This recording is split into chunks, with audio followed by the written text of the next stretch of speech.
Hi friends, welcome to my YouTube channel. ఈరోజు మీకు అరటి పువ్వు కూర ఎలా చేయాలో చెప్దాం అనుకుంటున్నాను.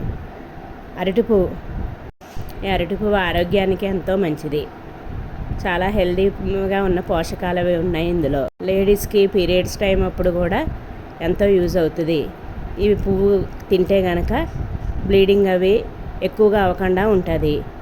ఇందులో కాల్షియము, ప్రోటీన్స్, కార్బోహైడ్రేట్సే ఉన్నాయి.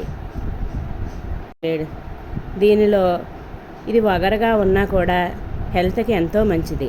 దీన్ని శుభ్రం చేసుకోవడం ఎలాగంటే, దీని లోపల ఒకటి దొంగోడు పిల్లేట అని ఉంటాయి. అవి శుభ్రంగా చేసుకొని బయటకు తీసుకొని ఉంచుకోవాలి. చేతులకు నూనె రాసుకొని అవి రెండు తీసుకుంటే చేతులు నల్లగా అవ్వకుండా ఉంటాయి. ఇలా చూపించిన విధంగా తీసుకోండి. తీసుకొని అవన్నీ పక్కన పెట్టుకొని ఇలా అన్నీ తీసుకొని పక్కన ఉంచుకోవాలి. దీనిలో కందిపప్పు, పచ్చిమిరపకాయలు, వెల్లుల్లిపాయలు ఉంచుకోవాలి. వండని నానబెట్టుకుని ఉంచుకోవాలి.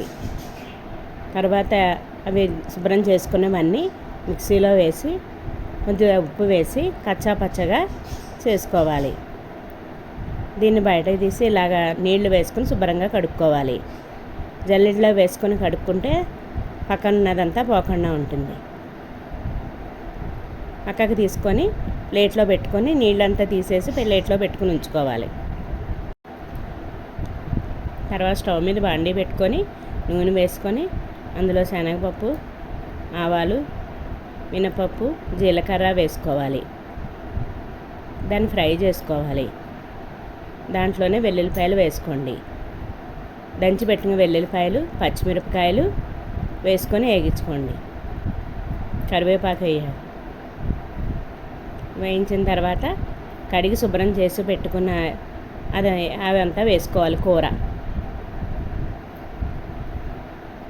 వేసుకుని ఫ్రై చేసుకోండి. దీనికి నూనె కూడా చాలా తక్కువగా పడుతుంది. దానికి హెల్త్కి ఎంతో మంచిది. ఇది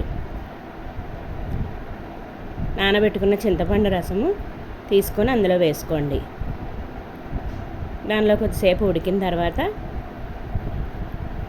ఉప్పు వేసుకొని పసుపు వేసుకొని కొద్దిసేపు ఉడకనివ్వాలి. ఉడికిన తర్వాత కందిపప్పు వార్చిపెట్టుకున్న కందిపప్పుని దానిలో వేసుకొని కలుపుకోండి.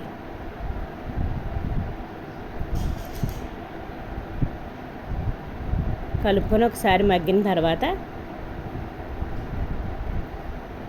కారం కూడా వేసుకోవాలి.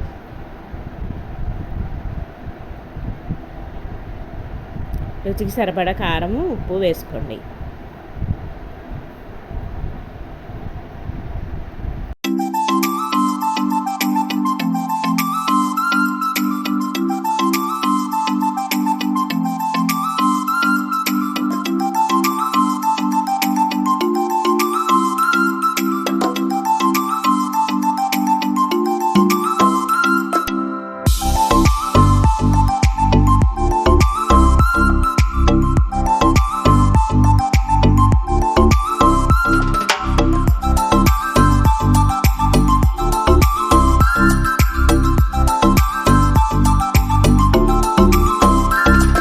ఉడికిన తర్వాత డిష్లో తీసుకుంచుకోండి.